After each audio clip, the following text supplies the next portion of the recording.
Almost बहुत time हो गया, आपने कहा 200 दिन से मुलाकात नहीं हुई। अलीमा बीबी कह रही हैं कि जी कोई 5 महीने से हमारी मुलाकात नहीं हुई, और अलीमा बीबी ने ये भी कहा कि अब वो धरना देंगी। ये अलीमा बीबी का एज अ सिस्टर फैसला है, क्या वो एज अ सिस्टर वाले मतलब सेक्शन में बैठेंगी कि वो एक बहन है और वो भाई की खातिर धरना देंगी, या पीटीआई भी इसके साथ अलाइंड है कि या पीटीआई भी वहाँ पे इतना ही लंबा धरना देगी? देखिए, पहली बात यह है कि उनके कोई सियासी अज़ाइम नहीं है, और एक जो बहन होती है भाई से जो उसका रिश्ता होता है वो मोहब्बत भरा होता है। उनको गुस्सा भी जायज़ है, उनका गिला भी जायज़ है। अगर वो तहरीक इंसाफ की लीडरशिप से कोई गुस्सा करती हैं या कोई गिला करती हैं, देखिए मंगल के दिन जो है वो फैमिली के मिलने का दिन है। आपने देखा होगा कि अगर जो 302 का मुजरिम भी होता है, जिस पे जुर्म साबित हो जाता है और उसको सज़ाए मौत की सज़ा सुना दी जाती है, उसकी मुलाकात भी फैमिली से होती है। इमरान खान साहब तो एक सियासी कैदी है, ये एक अलग बहस है कि उसके जो मुकदमात हैं वो हक पे हैं ना हक हैं, लेकिन 200 दिन से जिस तरीके से उनको आइसोलेट किया गया है, ये बुनियादी जो उसकी हुकूक है उसके खिलाफ वर्जी है। जेल का सुपरडेंट इतना ताकतवर है कि वो ना किसी आइन को मानता है ना कानून को मानता है, इस्लामाबाद हाई कोर्ट के ऑर्डर को महूज़ खातिर नहीं लाता। हमेशा गवर्नमेंट जो है वो पहली खिलाफ वर्जी करती है कानून की, वो मुलाकात नहीं करवाती क्योंकि हुक्मनामा मौजूद है हाई कोर्ट का। उसकी रिएक्शन में वहाँ पुरअमन धरना शुरू होता है, जिसको अलीमा आपा लीड करती हैं, और उस धरने को हमेशा या तो लाठी चार्ज के ज़रिए, वाटर कैनन के ज़रिए, शेल के ज़रिए गिरफ्तारियों को सूरत में ख़त्म कर दिया जाता है। उसमें बच्चे भी शामिल होते हैं, ख़वातीन भी शामिल होती हैं, लेकिन ये बदकिस्मती है कि इस मुल्क में एक जेल सुपरडेंट इतना ताकतवर है। तो फिर पीटीआई के पास क्या स्ट्रेटजी है? अगर जेल सुपरिटेंडेंट इतना ताकतवर है, अगर इस्लामाबाद हाई कोर्ट का फैसला नहीं वो मानता, अलीमा बीबी बेशक कॉल देती रहे, फिर क्या होगा? फिर तो ये कॉल ऐसे ही वो देंगी कॉल, जहाँ तक तहरीक इंसाफ की बात है तो कुछ मैसेजेस तहरीक इंसाफ की तरफ से खान साहब को भिजवाए गए थे, और खान साहब ने उसका रिप्लाई दोबारा मैसेजेस की सूरत में भिजवाया है। अफरीदी साहब को ये मैसेज मिला है कि जो भी तहरीक के हवाले से फ़ैसला होगा या जो भी सियासी फ़ैसला होगा वो अचकज़ई साहब और अल्लामा नासिर साहब से कंसल्ट किए बगैर नहीं होगा।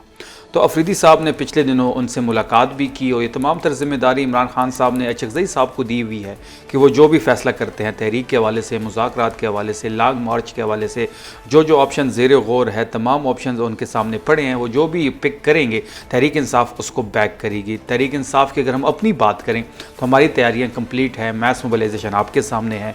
जिस तरीके से स्ट्रीट मूवमेंट चलाई गई, जिस तरीके से मोमेंटम आपने देखा, कल हमारा मानसेरा में जलसा है, पिछले दिनों स्ट्रीट मूवमेंट मुज़फ़्फ़राबाद में हुई कश्मीर में, फिर मर्दान का जलसा आपके सामने है। अफरीदी साहब बिल्कुल तैयार है, हमारी तैयारी कंप्लीट है। जैसी ही अचकज़ई साहब जो अनाउंसमेंट करेंगे हम कंप्लीटली उनको बैक करेंगे। विद ड्यू रिस्पेक्ट, अचकज़ई साहब तो एक तलाशे गुमशुदा हो गए हैं, वो कहीं नहीं नज़र आ रहे, वो कहीं खान साहब के लिए आवाज़ नहीं उठा रहे। ऑपोजिशन लीडर हैं, अगर सुहेल अफरीदी साहब उनके कॉल का वेट कर रहे हैं या उनकी तरफ से इंस्ट्रक्शंस का वेट कर रहे हैं तो वो तो कहीं नज़र नहीं आ रहे। बरदान जलसे में भी सुना गया कि वो नाराज़ हैं, अब ये भी नहीं पता कि मानसेरा वाले जलसे में वो जाएंगे या नहीं, बट ये एक पब्लिक इंप्रेशन आ चुका है कि अचकज़ई साहब कहीं नज़र नहीं आते इमरान खान। पिछले दिनों तो अचकज़ई साहब लाहौर में मौजूद थे, वहाँ पर उन्होंने एक्टिविटीज़ भी की सियासी, वहाँ पर उन्होंने तहरीक इंसाफ के जो तंजीम में ओहदेदारान है वहाँ भी मुलाकाती हुई, उनके तहरीक तहफ़्फ़ुज़ आईन पाकिस्तान के बैनर के अपनी कुछ सियासी एक्टिविटीज़ थे उसको लीड किया। बिल्कुल उनको एक मुस्बत रोल प्ले करना पड़ेगा, एक वाइब्रेंट रोल प्ले करना पड़ेगा नेशनल असम्बली के अंदर, क्योंकि वो लीडर ऑफ अपोजिशन है और तहरीक इंसाफ की वजह से ही वो लीडर ऑफ अपोजिशन है। इमरान खान साहब ने उनको नामजद किया, तहरीक इंसाफ के MNAs ने उनको वोट दिया, 5 महीने उनका नोटिफिकेशन रुका रहा। फिर अफरीदी साहब ने जब स्ट्रीट मूवमेंट चलाई, एक प्रेशर बढ़ा, तो उसकी सूरत में हमें 2 नोटिफिकेशन मिले, अल्लामा नासिर साहब का और अचकज़ई साहब का। बिल्कुल उनको वाइब्रेंट रोल प्ले करना पड़ेगा। जहाँ तक मर्दान के जलसे की आपने बात की, तो मर्दान का जलसा जो है वो इमरान खान साहब के हिदायत के मुताबिक ही मुनक़िद किया गया था, क्योंकि 9 अप्रैल का जलसा हमने इस रियासत पाक की खातिर कैंसिल किया, और जब भी ऐसा कोई मौका आएगा हम रियासत और पाकिस्तान के साथ खड़े होंगे। फिर उन्होंने की हिदायत दी खान साहब की, आप 10 दिन के अंदर खैबर पख्तूनख्वा में जलसा करें। तो पॉलिटिकल कमेटी ने यह फैसला किया 19 तारीख का, और मर्दान के मकाम का उनको बुलाया गया। उनकी कोई ज़ाती मसरूफियात वो शरीक नहीं हो सके, दोनों को एक दूसरे पर कम्प्लीटली एतमाद है। अफरीदी साहब की भी मुलाकात हुई है, हमारी गौहर साहब की उनसे मुलाकातें होती हैं, सलमान अकरम राजा साहब उनसे इन कॉन्टैक्ट है, वो जो भी फैसला करेंगे तहरीक इंसाफ उनको बैक करेगी। लैक ऑफ कम्युनिकेशन जो हमें PTI में नज़र आता है, गौहर साहब का एक अपना मौक़िफ़ होता है, सलमान अकरम राजा साहब कुछ और कहते हैं, आपके अंदर से आवाज़ें आ रही हैं कि हम जिससे पूछते हैं वो अगले पे डाल देता है। तो अचकज़ई साहब का जो एक रोल होना चाहिए वो नहीं नज़र आ रहा, क्या ऐसा ही चलता रहेगा? एंड विद ड्यू रिस्पेक्ट, क्या ये जो माइनस इमरान फार्मूला था जो हुकूमत कहती थी वो तो अब इम्प्लीमेंट होता हुआ नजर आ रहा है? माइनस इमरान तो कोई सोच भी नहीं सकता तहरीक इंसाफ के अंदर, अगर ऐसी कोई सोच रखता भी है तो तहरीक इंसाफ के कारकुनान उस पर पाकिस्तान की ज़मीन तंग कर देंगे। अगर आज मैं इधर बैठा हूँ तो इमरान खान की वजह से मैं MPA इलेक्ट हुआ, उसके बाद मैं वज़ीर बना। अगर सोहेल आफरीदी साहब आज वज़ीर आला है तो इमरान खान साहब की वजह से है। अगर आज Mahmood Khan Achakzai leader of opposition है तो इमरान खान की वजह से है।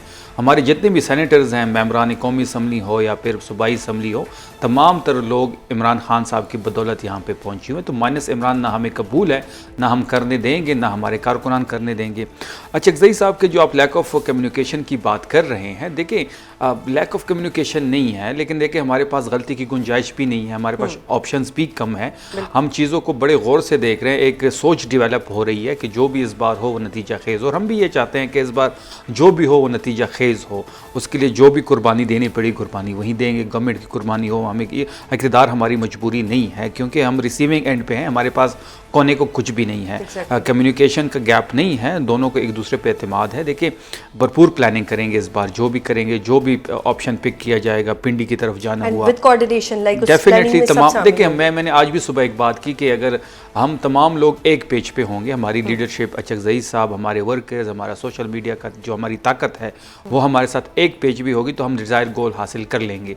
अगर हमारी लीडरशिप के अंदर कोई एक ऐलान करेगा, कोई दूसरा ऐलान करेगा और अपनी अपनी 1.5 फुट की हम अपनी मस्जिदें बना लेंगे तो फिर जो डिज़ायर गोल्स है वो हम अचीव नहीं करेंगे। ये जंग बहुत बड़ी जंग है, ये इस निज़ाम को तब्दील करने की जंग है, सिविल सुप्रीमेसी की जंग है, पार्लियामान के अंदर भी और बाहर भी। इसके लिए भरपूर तैयारी करनी पड़ेगी जो इस वक्त तहरीक इंसाफ की क़यादत कर रही है। अच्छा, अगर मैं ओवरऑल PTI की बात करूं, पंजाब का जो इस वक्त इशू है, पंजाब से कोई नहीं निकलता, जो भी रीज़न है, फस्तायत ज़्यादा है या वहाँ पे लीडरशिप का कोई फुकदान है या जो भी रीज़न है, ये किस तरह से आप लोग कोऑर्डिनेट करेंगे? क्योंकि सिर्फ KP निकलेगा, इससे भी मसला हल नहीं हो सकता। सिर्फ KP से बात नहीं बनेगी, पंजाब को निकलना पड़ेगा, बल्कि चारों सूबों को निकलना पड़ेगा। लेकिन पंजाब सबसे बड़ा सूबा है, सबसे ज़्यादा आबादी है।